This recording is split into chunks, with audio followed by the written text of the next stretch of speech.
Now, I run off and left all my young'uns and my kinfolk in bondage. So I'm standing here this evening, Heavenly Father, to ask your blessings on all of us. Amen. So that if tomorrow is our great getting up morning, if tomorrow we have to meet the judgment day, Heavenly Father, we want you to let our folks know that we died facing the enemy. We want them to know that we went down standing up. Yes, Lord. Amongst those that are fighting against our oppression. We want them to know, Heavenly Father, that we died for freedom. Amen. An infantry of black soldiers makes history as they fight in the Civil War. This week, we talk about when movies should double-check their facts, how The Mandalorian is like Frasier, and I probably offend some Brooklyn hipsters. Then we find out if 1989's glory stands the test of time.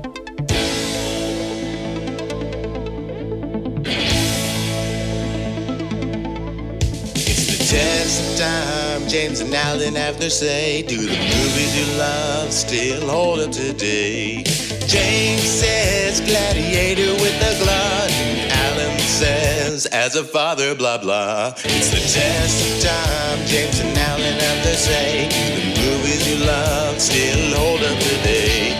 Test of time, James and Alan have their say. Do the movies you love still hold up today? Hello, everyone, and welcome to the James Brief Podcast Hour. I'm your host, James Brief. Whoa. I believe we settled on the Alan Noah Super Deluxe Extraordinary Show featuring no one else, but also sometimes there's a guy named James. All right, let's just settle on the Test of Time, starring James Brief. How about we just go with the Test of Time? I don't know if either of our names are a big enough draw, to be honest. That's fine. But how are you, Al? I am doing just fine. How are you doing, James? I'm doing well. I finally caught up and I saw the end of the second season of The Mandalorian. What? Now? Oh my God. Yeah, I was a little behind on it. But, I've said it before that I'm just not as much into Star Wars as I used to be. But that being said, I have to give him credit. The Mandalorian is a fantastic show. Mm-hmm. And I really think one of the reasons why it's fantastic, I mean, Dave Filoni and Jon Favreau did a great job. The actors are great and it's well written. But besides that, it's kind of its own thing. It's in the Star Wars universe, but really it's just kind of a Western. And it has its nods to the original movies, even the Clone Wars, but it's its own thing. I mean, kind of the way, if you remember that show from the 90s, Frasier, it was a spin-off of that highly popular 80s sitcom, Cheers. And Frasier once in a while would have a guest star from the Cheers show, but Frasier was its own thing. And that's why it was good. It was not Cheers Part 2. It was its own thing. I think that's a very good point, and I think that was one of the allures of The Mandalorian when it first started, of like, here's a guy who's in that universe, but it's separate. It's its own thing. However, I think you could make the argument that, especially in season 2, they really were leaning more into the established Star Wars lore, bringing back Boba Fett. And, spoiler alert, the ending of the second season brought back a major Star Wars character who I won't name, even though everyone who cares has seen it. But you could make the argument that The Mandalorian has gone a little too far into the established Star Wars lore.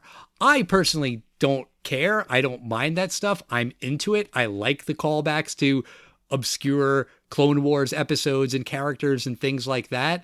But I do hear what you're saying. I think when some company, streaming service, whatever, decides to tap into IP, it's interesting if they're at least going to take it in a different direction.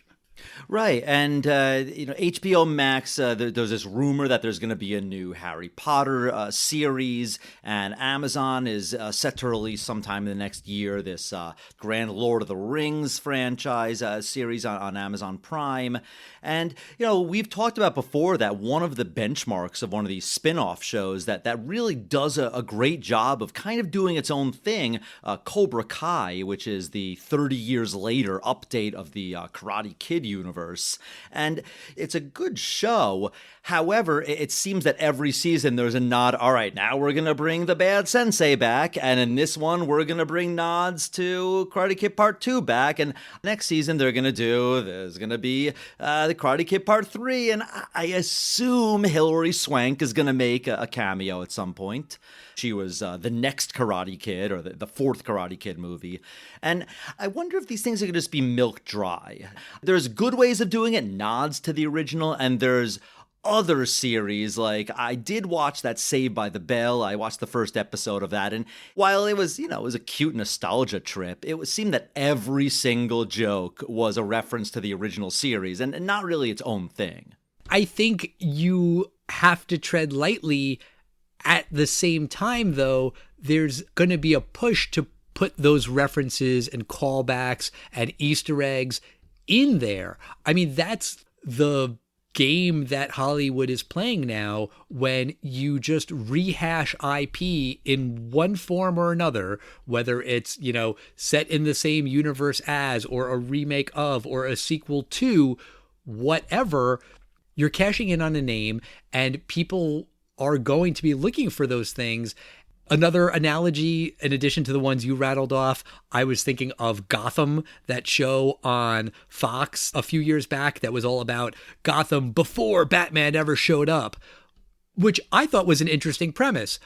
But then, of course, there's Bruce Wayne, and you see his parents get murdered, and the show wasn't really supposed to be about that. It was supposed to be about a young Jim Gordon, but then they have to show Bruce Wayne's journey, and then they introduce the Joker and all of these other villains because that's what people want to see. And even though you can kind of tease, that's not what this is, it's gonna be what it is. That's what people want. Even if they say that's not what they want, or at least that's what the Hollywood executives think that people want, whether they're right or wrong. If you remember, over the past couple of years, there have been a lot of rehashes that didn't really work out. Will and Grace came back, Murphy Brown came back, and these were both kind of flops. And Roseanne came back, but due to circumstances of Roseanne not really being on the show anymore, that show kind of spun off into a show called The Conners, which is not necessarily every episode having a reference to the old show. To its credit, it works, and it's a warning to the inevitable rehashes that you can make references, but don't try to redo the old show. I think it depends on how it's done. I think if it's done well, you can make some references and people will appreciate it. If it feels like you're just rehashing the same bits and the same jokes over and over again for a cheap nostalgia laugh, then I would think that gets old. Then again, that's what I thought when I watched one episode of Fuller House, and yet that show ran for, I don't know, how many seasons? 5 or so? I mean, that was a decent hit for Netflix. I personally thought it was garbage, but people watched it. So it's hard to say what makes it work and what doesn't. I know I didn't watch it. I'm going to guess that you never saw that Disney Channel show from Hilary Duff, that show Lizzie McGuire. But no. I happened to read an article recently that they were going to reboot the show.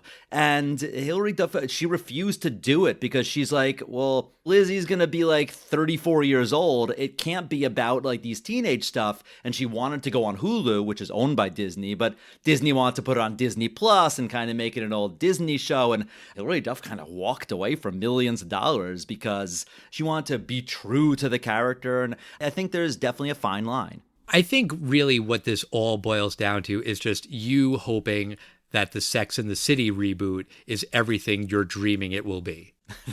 Well, it's interesting. I did read that they're making a reboot of that. Aren't they only bringing back like 3 of the 4 characters? Yeah, Kim Cattrall and Sarah Jessica Parker hate each other, so Kim Cattrall will not be participating.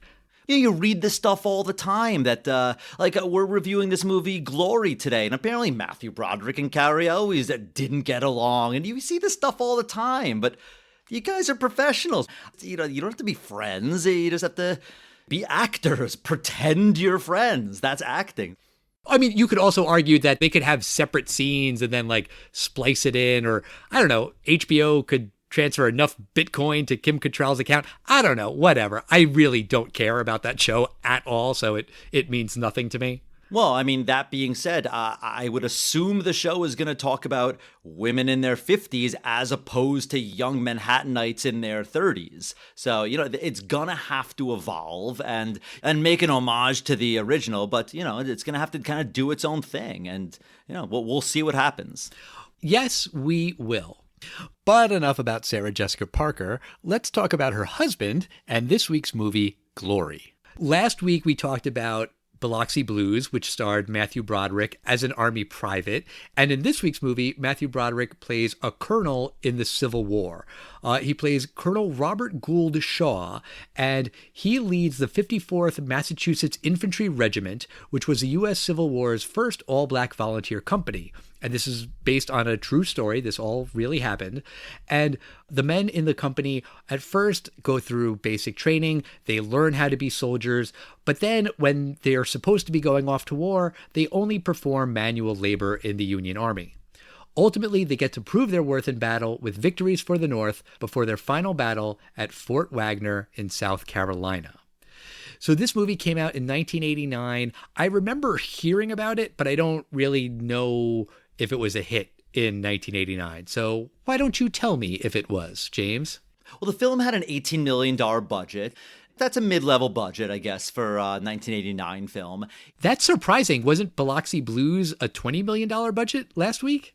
That's true. So you think this is a film with a lot more stuff going on. Yeah. Explosions. And, Biloxi Blues essentially had like 6 actors in it for the principal parts. And this film, I mean, there's a dozen, main stars in it. It wanted Oscar eligibility, so it had a soft opening in December of 1989, but it wound up opening wider on January 12th, 1990. And the $18 million film, it wound up making $26 million. It steadily made a few million every single week, and there was a little bump late winter, early spring after the Oscars, because the film did pick up a number of awards. In fact, a young, kind of unknown Denzel Washington, he wound up winning Best Supporting Actor. The film also, it's beautifully shot, and it won Best Cinematography, Best Sound, and it was nominated Golden Globes for Best Picture, Best Score, Best Director, Edward Zwick, and a Best Screenplay, and it actually won the Grammy for Best Score, and it's one of only 5 films to ever do that when it wasn't even nominated for Best Score at the Oscars. Interesting. And it's a James Horner score. Yeah, James Horner, of course, people know him primarily from some of the James Cameron films he did. Aliens, and he did Titanic, and he was fantastic. He passed away a couple years ago. Right. And the movie is basically told from Colonel Shaw's point of view, and it starts before he's a colonel, when he is just a soldier for the Union Army in the Civil War, and he's writing this very long letter to his mother, and it ends with "My dearest love to father," which made me laugh, that it was like this whole long soliloquy about the Civil War to mom. Oh, and also, P.S., tell dad I say hi. As a father, I was a little insulted by that. As a father, Al, you just said your catchphrase. I did. And he's sort of saying that the Union Army is so big and so strong and nobody's going to die. And then he marches into the Battle of Antietam, which was a bloodbath, and a lot of Union soldiers were killed. And Shaw basically plays dead. Like, he gets hit, he gets injured, but it's a very, very minor injury. And you see him at the hospital where like other soldiers are having limbs amputated, and he is like being treated for basically like a semi-deep scratch on his neck. That's it. Oh, yeah. I mean, the Civil War, I mean, so many people died not just from the war injuries, but from the gangrene and the infections that you got afterwards. There was no anesthesia. They didn't do things under sterile conditions. Washing your hands was introduced around this time. So, I mean, surgeons would just stick their hands into your body. I mean, it's so disgusting. And Ew. yeah, it was awful. So, this battle, it was gruesome. You see a guy's head get blown off, and I just always find these old wars fascinating, where just there would be a line of men on one side, a line of men on the other side, and they just fire, and the front line, half of them fall, and there's a line of guys behind them with muskets, and they just stood there and they just said, like, how long can you last? And it's a crazy way to do battle. There's all of these guys marching drums into battle because that's important for some reason. Oh, yeah. There's famous stories about World War I and some of these turn of the 20th century wars where some of these countries in Europe were fighting the old way of marching with drummers and the flag. And then the Germans would have like machine guns and just mow them all down. And it was just seen as like, oh my God, what's going on? It's really fascinating, the beginning of gun warfare, because also there's a great line when they're doing basic training later where the colonel says a good soldier will be able to fire 3 shots in a minute. No. He says 3 aimed shots in a minute. Very important. Right. And some people had revolvers, which basically were, guns that we think of today, where you just, pull the trigger and it fires. But these guys had to tear open a gunpowder packet and pour it down the muzzle of the gun and put a couple BBs in the muzzle of the gun and take that long stick and shove it down. And I have to assume that the founding fathers, when they said right to bear arms, that they kind of assumed, maybe a little, foolhardy, that things wouldn't advance. But they had to assume, I guess, that guns are the kind of thing that you're not ever going to be able to go into a building and just kill 100 people in 60 seconds. Like, it's amazing how long it takes to fire a gun. Right. But so Shaw returns home to Boston. He's fine. He's got that little injury, but he's all right. And he is from a very rich family, and they have connections. And basically through the familial connections, he gets offered the job to lead a regiment of colored soldiers. That means black. That's the word they used back then. And Shaw agrees to take it. He's going to go with his buddy Forbes, who's played by Cary Elwes, who most people probably remember as Westley from The Princess Bride. But yeah, they decide they're going to do it. They're going to lead this regiment. And one of the guys who enlists is a friend of theirs, a guy named Thomas, who's played by a very young, baby-faced Andre Braugher.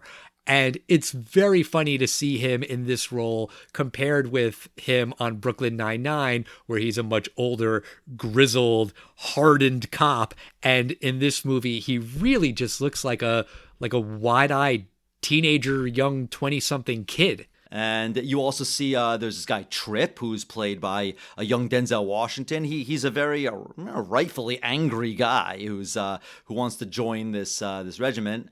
There's Morgan Freeman. He plays Rollins. He's an older guy, and he's been around. His job before this was he was one of the guys that would go out into the battlefield after the fighting and clear the field of all the bodies. Right. It literally dig graves. Yeah. There's this guy, Sharts. He's a sweet guy. He's very uneducated. He tries hard. There's also a drummer boy, and he's a mute, which, is what they would call someone who was deaf and didn't speak back then.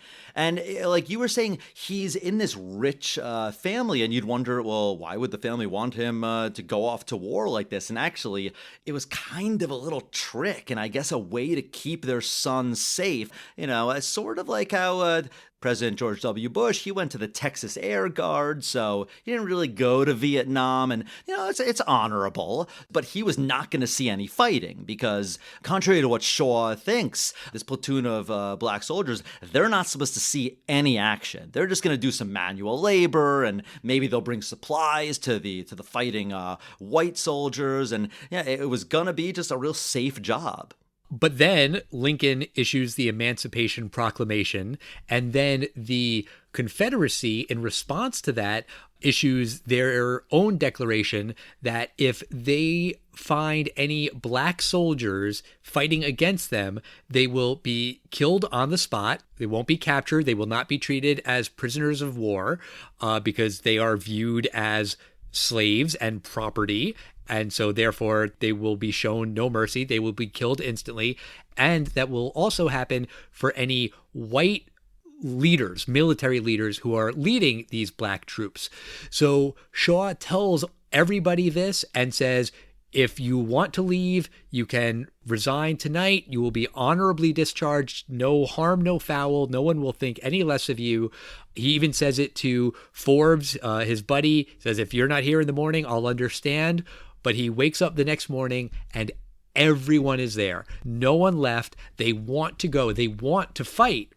And when there's these rumors that, wait, are we not really going to see any action? The guys are pissed. These are black men who want to free other black men. You understand why they enlisted in the army. They volunteered to go into the service.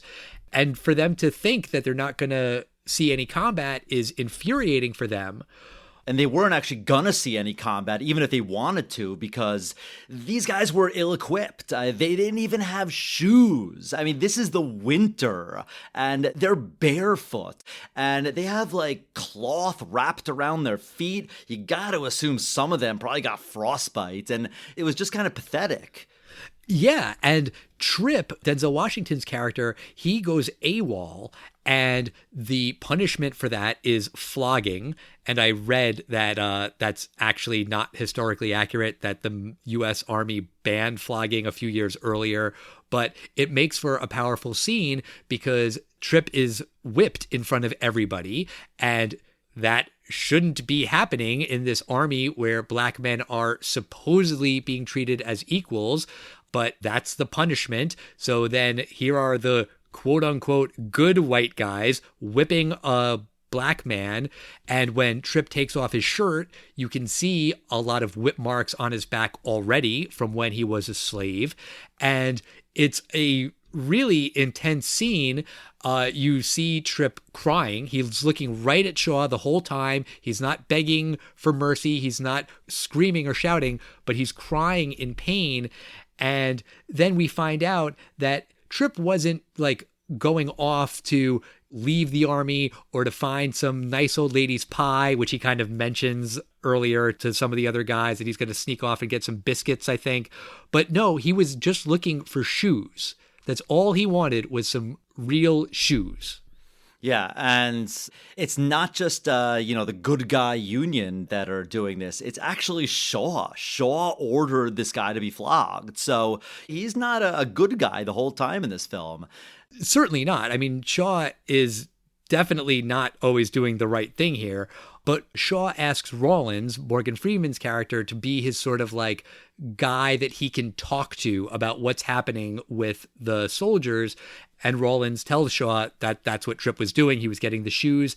And then Shaw goes to the quartermaster to ask for the shoes. He'd asked him before, but he goes back to this guy. Did he look familiar to you? Yeah, where is this guy from? I couldn't place it. It's Tom from Office Space, the guy who comes up with the jump to conclusions, Matt. That's it. You could not find two more opposite films, but that's why I couldn't place it. Yeah. And I had the same thing at first. I'm like, is that the guy from Office Space? Like, you don't recognize him when he's not in like the full wheelchair and the braces and everything. But Shaw like demands these shoes and socks. He did make a point to ask for socks, which I was thinking. I was like, they don't just need shoes. They also need socks. But they get them. They get the shoes. They get the socks. But then Shaw has to deliver some more bad news and say, hey guys, remember when you signed up for the army and you were going to get $13 a month? Well, the government decides that because you're black, you only get $10 a month. And a lot of people in the crowd seem to just be going along with it, but Trip is not having it. He starts screaming, tear it up, tear it up. He rips up his paper, and all of these guys are like, yeah, this is bullshit. You know, the government said they were going to pay us $13. You can't just pay us less than you're going to pay other soldiers. And Shaw, in front of everyone, says, well, gentlemen, if you're not going to get paid, pause, I'm not going to get paid either. And he rips up his paper. And you don't really know where he's going before he does that. It's not entirely clear if he's going to, just say something like, if you're not going to get paid, congratulations, now you work for free. I wasn't sure where he was going to go, but we see him starting to really care more about the men at this point. And their first real assignment is to go obtain some supplies from a southern town that's been, I guess there was a recent victory by the Union. But then they wind up deciding, not only are we going to take the supplies and the chickens, and we're going to, take some stuff that we need for our troops, but they decide to burn the entire town down. They're stealing from civilians. Well, civilians that own slaves. Yes, but if you're going to say that the Union is right and the Confederacy is wrong, then you have to have some moral high ground, and you certainly cede that moral high ground if you just go into a town and start stealing shit and lighting fires. And Shaw knows that it's wrong, but the other white lieutenant who's there, he's acting like this proves why black soldiers can't be allowed to see any real combat, because he has his own platoon of black soldiers, but there's a very important difference between the two groups. The other guy's troops, they aren't trained. They are just guys who they freed from plantations or, wherever in the South. And then they said, great, now you're soldiers, you work for us. And these guys are like, yay, cool, now we can do whatever we want. Shaw's men have been trained. They are soldiers. They have learned how to march. They've gone through all of the basic training stuff. And the differences between these two groups is immediately obvious to anyone who's paying attention, but for this other lieutenant, nope, they're just all black people. So he doesn't see the difference. I believe he refers to them as animals, which is disgusting. And Shaw says, we're not going to do this. We're not going to participate. We're not going to burn down this town. But the other guy's like, oh, yes, you will, because I will have you court-martialed and you can say whatever you want about me in your court-martial trial. But in the meantime, I'm going to have command of your men. And Shaw won't do that. So he has them light the fires, and he knows it's wrong, but he really can't do much, except for now he can write a letter to Dad, not to Mom, and then say at the very end, P.S., tell Dad I said hi. This time he calls in a favor from Dad and says, hey, can you ask President Lincoln to get us to see some real combat? But that doesn't work, so he brings the case directly to that jerk lieutenant's boss, this general. Yeah, and General Harker, now this is a guy, unlike, someone from Office Space. This is a guy who, for a second, I'm like, wait, who is this? And then immediately I'm like, okay, I know who this is. This is the actor Bob Gunton, and his most famous role is as the warden from The Shawshank Redemption, and he plays a stuffy, general in the Union Army. And he's able to get Shaw and his troops some action. Right. Well, only when Shaw says everything that you're doing in the South is illegal and immoral, and I'm going to report you. And by threatening him, then and only then does this guy agree to let Shaw's men see some actual combat. Right. It's a strong arming him into doing the right thing. And so the guys wind up going into their first battle, and it's a battle in the woods. And are they even uniformed Confederate soldiers, or is this kind of sort of like a little militia? Maybe both. I'm not really sure. Yeah, because it kind of just looks like basically a bunch of good old boys. And Shaw's troops, they basically kick their ass. And they wound up suffering 42, was it 42 casualties or 42 injured? But really, the Southerners, they wind up retreating. So anyway you cut it, Shaw's troops, they win. They win this battle. And this is a decisive victory. So then this leads us basically to the film's climax, which is there is this fort in South Carolina on Morris Island, a place called Fort Wagner, that that Union has not been able to overcome. They have not been able to conquer this. It's a really important strategic point. Right. And basically, in order to take this island, there needs to be one group who's going to walk in on this very narrow stretch of sand and basically get slaughtered. There's going to be heavy, heavy casualties, and Shaw volunteers his regiment to go in and lead the charge. And I get it in the sense that, like, it's how this character can find the titular glory of the movie and do something noble, and no one else is going to volunteer for this job, so they're going to do it. But it did feel a little bit weird that he's really grown so fond of these men and they just had this victory, and so to reward them, he's going to lead them to the slaughter. And I was reading that, like, it is inaccurate, like historically they took some liberties here, which of course movies do, but in fact Shaw didn't volunteer for this assignment. He was told that he was doing it. Like, he was ordered to do it, basically.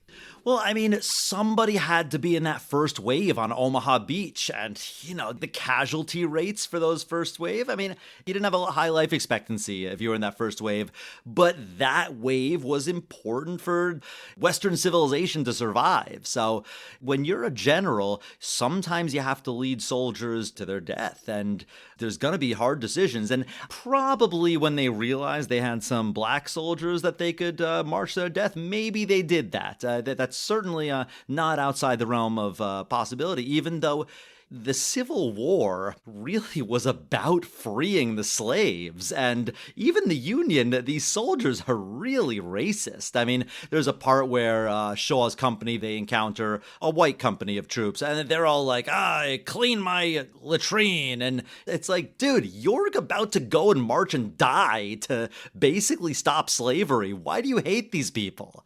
Right. And I mean, I think that it does sort of feel like things that you still see today, where people say, I'm not racist, but I don't know how I feel about, this, that, or the other thing.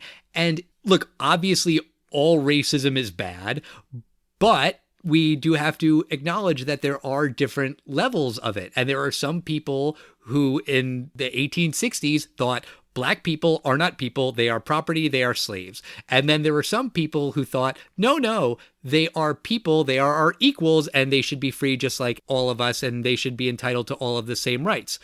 But then there were people in between who said, no, they're not property, they're people, but they're worth less than we are. And it seems like that's where a lot of these Union soldiers land, in this sort of middle ground, which is better than the slave owners in the South, but not, really believing in full equality. And yeah, you're right. These guys are ready to lay down their lives to free black people, but it doesn't seem like they really like black people all that much. And I mean, then you can get into a whole conversation about what the Civil War is really about, and are there other factors that go into it? And yet then from what the Confederate proclamation was earlier in the movie about like how they'll kill any black people they see on sight, yeah, it really does seem like it's all about slavery. I don't know. I'm not a historian, but I think, seeing this nuance of what these soldiers go through and what they're exposed to and the different kinds of racism that they're dealing with from the good guys and the bad guys, it's heartbreaking, but it's also interesting for the sake of the story. Yeah, and the night before the battle, the troops gather together, and basically I think these guys know that this is probably the last night of most of our lives, and it's a great scene where they're making speeches and they're saying prayers, and yeah, it's a real beautiful scene that these guys, I think they know exactly what's going to happen tomorrow, but they also know the nobility of what they're doing, so they believe in it, because I think they probably couldn't imagine that 150 years later, there would be a black president. But I think they had an idea that if we win this war, there's a brighter future. And it's a great scene. It's very sad, but it's a great scene. Well, it's sad, but it's also empowering because it's basically like a prayer circle. And these guys are singing a prayer, and then they're also sort of taking turns and speaking their truths and telling their stories and sharing their feelings. And Roland says that he left his whole family behind. Like, he was a slave and he left his family, and now he's going to fight for his family and other slaves. And I was like, whoa, that's his backstory? Holy shit. Like, that's insane. And you get like some of their motivations. Trip doesn't want to speak, but Rollins encourages him to go up and say his piece in front of everybody. And everybody who wants to gets to say their piece.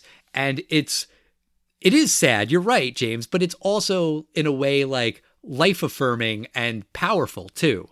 Yeah, it is a beautiful scene. And it leads to the next morning when it's kind of a beautiful day, and this is a beautiful beach, and it's one of those things where it's going to be the site of unbelievable carnage. But these guys are walking, and they actually pass by what I guess would be the second wave of troops, so who are all white troops. And the white troops, they give them their respect, that they're cheering them on. And I don't think it's in a way of like, yeah, you guys die and we'll clean it up afterwards. I think this is genuine respect by these, by at least this company of white soldiers. They're actually, I think, proud of them. And I think maybe even a little surprised, because maybe these are the same guys that we saw earlier that were like, you black soldiers are nothing but manual labor. And no, it definitely is. Oh, it was the same company. So I think maybe they were impressed by the stories they heard of, wow, you beat that entire battalion and you suffered, so few casualties relative to your side. Like, good job, guys. Yes, and it does sort of fall into that category I was talking about before of like, these Union soldiers are the good guys and they're going to fight for black people to have freedom, but then they see them on the road and they're so nasty and say horrible things to them. But when they find out that these black guys are going to die first, then they say, yeah, give them hell, guys. Like, okay, so now you're not racist? It's not great, but for the point of the movie, it's showing that these guys are finally being treated with respect. Finally.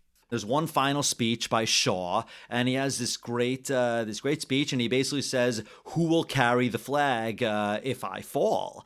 And it's always a very powerful thing for me when leaders, they go into battle with their troops. It's not just the general on the hill, kind of, or the king watching from afar and watching the soldiers, all go to their death. Shaw is in the front lines, and they're about to go down and probably die. And it's just a very moving scene.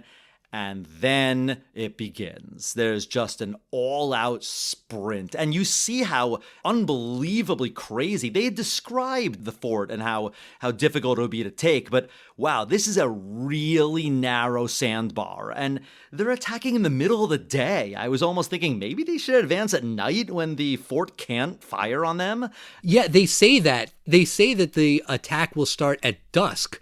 But they definitely go during daylight, and then they hunker down behind some dunes and they say, we'll wait until night falls. But you're right. I had the exact same thought of like, why didn't they start after it was dark? Like wait that extra 15 minutes, 30 minutes, whatever it was.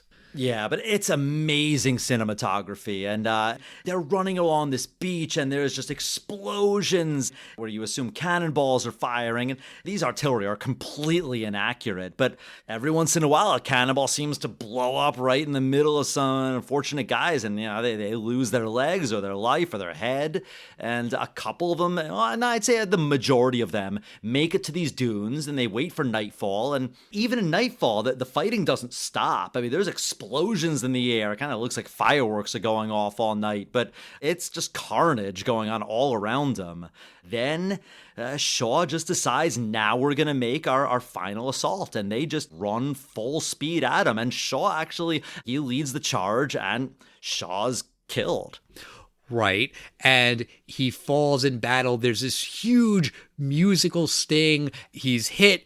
And then he gets up again in this moment of triumph, and then he's shot another 3 times, and he goes down, and everyone screams, no! And then he dropped the flag, and then Trip picks up the flag. And, who will pick up the flag when I fall? Trip does. And he goes forward, And then Trip is killed, but he doesn't really get like the big death moment. He's just sort of like killed and then he flops over and then everyone just kind of keeps attacking. And I actually had to rewind it because I was like, wait a second, did they just kill off Trip? It's kind of like an afterthought. But Shaw dies, Trip dies, and then the rest of the guys go forward. We see a lot of our beloved characters fighting back. Thomas is doing well. Rollins is killing guys. Sharts is fighting. Terrible name, by the way. We didn't really mention that. He's a great character, and I really love the actor who plays him. His name is Jimmy Kennedy, and I really like him in this movie. And then I looked him up on IMDb. He really hasn't done much besides this, but he's great in this movie. Terrible name for a character, Sharts. If he's named after a real guy, of course, you honor him with his name. But if he was made up, why would they pick this name? It is terrible. But Sharts and Rollins and all these guys are doing really well. And then they sort of like turn this corner and all of these Confederate soldiers are like waiting for them. And there's this moment of like, oh shit, in the guys' faces. And then we hear an explosion and the scene goes white and then it dissolves to the next day. And the Confederacy won and all of these bodies are everywhere of the Union soldiers. And they're basically just dragged into one mass grave. And Shaw and all of his men are just thrown into this ditch together. And I was reading that apparently in some cases, the soldiers in the Civil War would give the soldiers from the other side who died like proper burials, but the Confederate soldiers didn't consider the black soldiers real people, like we said before. So they just dumped them into shallow graves. They threw them all together and their leader too. They weren't giving them proper military funerals. Yeah, and it's a true story that later after the war, of course, spoiler alert, Union wins, and the army, they offer to Shaw's parents. They say, we are going to exhume your son. He's a war hero, and we're going to bring him back to your family plot, and he'll be buried next to your loved ones. And his family says, absolutely not. I could think of no more honorable way for him to be buried than to be with his men that he died with in battle. That's a true story, and it's a fantastic story. Yeah, and then the movie ends with just text on screen that tells you what happened, and that basically President Lincoln credited these black soldiers for all of their hard work in the war and said that they turned the tide of the war, and also that this one particular fort never fell. And that's actually also not true. Apparently, a few weeks later, the Confederates abandoned this fort in South Carolina. Yeah, it's a weird thing to not get accurate. I understand taking some liberties, and you could show some speeches that may or may not have happened. And some of these characters, if they weren't real, they could represent real people.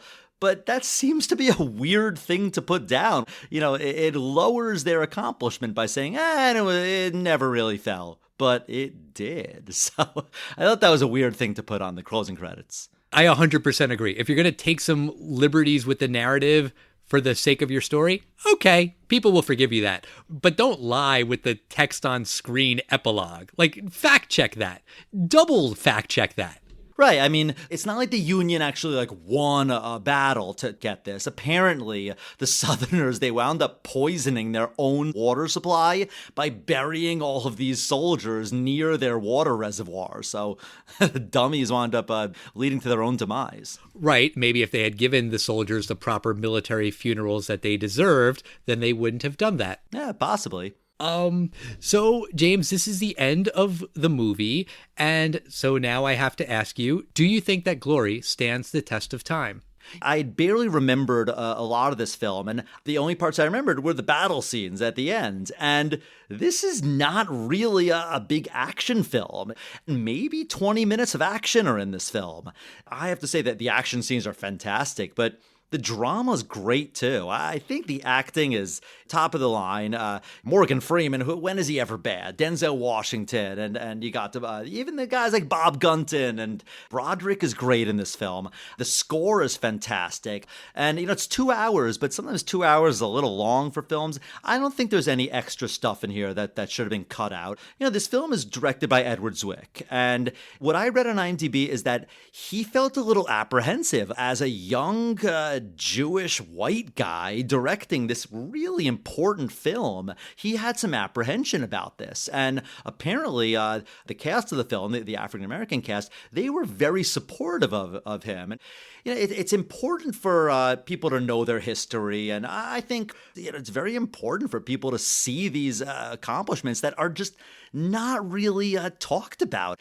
I never learned about this stuff in high school, and I think it's a great film. It's a forgotten story, and it's a really important story that's not patronizing either.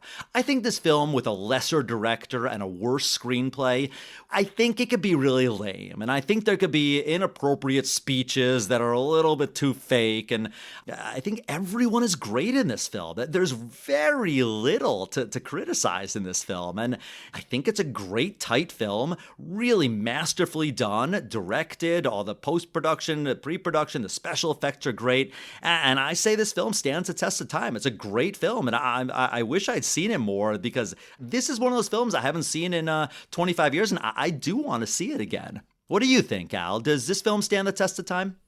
Well, I certainly have to agree with you on a great number of the things you brought up. I mean, the cinematography is amazing. The acting is phenomenal. The score is beautiful. There's a lot of really great stuff in this movie. But I do think that there is something to criticize about this film, which is that it is a classic white savior narrative story. This is a story about these heroic black soldiers, and the movie stars Ferris Bueller. It stars a white guy. He is top billing in the cast, and it is told from his perspective. And Shaw is a guy who is incredibly rich. He's a rich, entitled white dude, and he ends up leading this troop. At one point, he's writing one of his letters to Mother, and he says, "I miss Christmas on the Shaw Island." And I was like, wait a second, your family has an island? It has its own island where you celebrate Christmas? Like, holy shit. Then during the prayer circle, Rollins says, "I left my whole family behind. They're still slaves, and I'm fighting in this war." I'm like, wait a second, that's a way more interesting story. I want to hear your story. And we don't really. We get the story told from the white guy's point of view. And I really feel like this movie does a good job with this real life story, but at the same time, it left a lot on the table. A lot. Not only did Rollins leave his family behind, but what about Sharts learning how to read? What about the story behind Tripp being whipped when he was a slave? How does Thomas feel as an educated free man in this group with these former slaves? Whatever happened to that mute kid who is playing the drums? What's his story? I don't know, because we're not shown that story. Like, after watching Biloxi Blues last week, I am thinking, like, well, what happens if we saw Biloxi Blues, but from Christopher Walken's character's point of view, and it's really his story, and all of the other characters, Matthew Broderick and all of those guys are there, but we just only get little snippets of their story. You'd kind of feel cheated. And I felt like this movie kind of cheats the audience. Remember a few years back when Green Book won Best Picture and people were like, oh, well, isn't that convenient? It's a story of racism in the South, but the hero is Viggo Mortensen. Like, what the hell? I mean, I couldn't help but think that this movie falls into that genre, and that's really, really frustrating. To be fair, that's what I was talking about, that I think that a lesser director, I see what you mean, Al, but I think it could have been a lot more white savior. There could have been a really lame speech by Shaw, and I do see what you mean. It's a very valid point. Well, to your point, James, I did read an article about how Ed Zwick explains how he worked to avoid a white savior narrative. And I saw that headline and I was like, did you now? And apparently the movie was originally going to have way more Shaw, and it was going to be a lot more about his backstory and his family and all of these other things that Zwick cut out because he said, no, the really good parts of this movie are with Denzel Washington and Morgan Freeman and Andre Braugher and all those guys. And so he sort of fought the studio to cut back on Shaw and include more of the black guys, which great for him. I applaud that decision, and that's wonderful. I still happen to think, though, that the movie's perspective could have been way better. And to say it could have been worse, well, cool. I'm glad it wasn't worse, but it still could have been a lot better. Also, just one quote I'm going to read from that article. Unlike some movies from that era that haven't aged well, Glory, which first hit theaters in 1989, has largely stood the test of time. Excuse me, entertainmentweekly.com. That is for us to decide, not you. You owe us a quarter. Kidding aside, I do think that this movie is weaker than it should be because of that. And I do think that it is a real goddamn shame. Not only because it's a black story told from a white person's point of view, but also I just think those stories that weren't told would be more interesting on a pure narrative level. So I do find that disappointing. That said, I do agree with that Entertainment Weekly reporter. This movie is beautiful. It is important to tell this story. I wish they would have told it from a different perspective, but I think it's great that it shone a light on something that a lot of people didn't know about, myself included.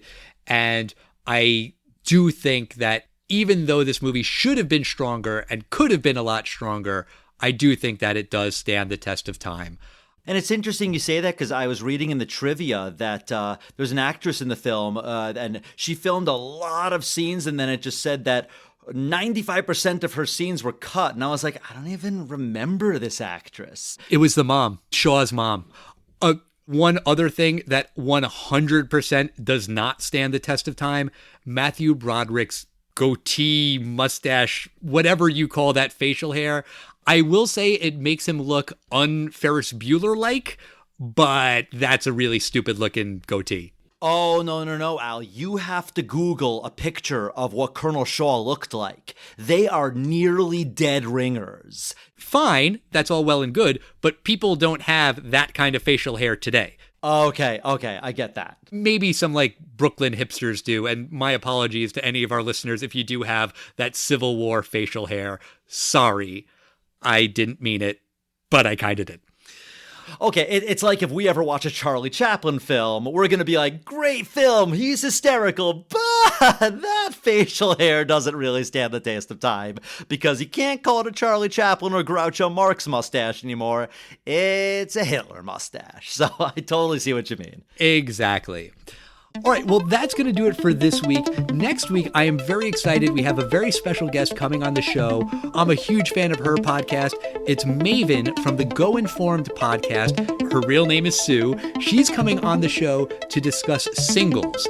She's a Seattle native, and she wanted to talk about Singles, which takes place in her hometown. She said if we were ever going to do it, we should invite her on the show, and I have actually never seen this movie. I'm very curious to watch it. I'm really looking forward to talking with Sue about this movie.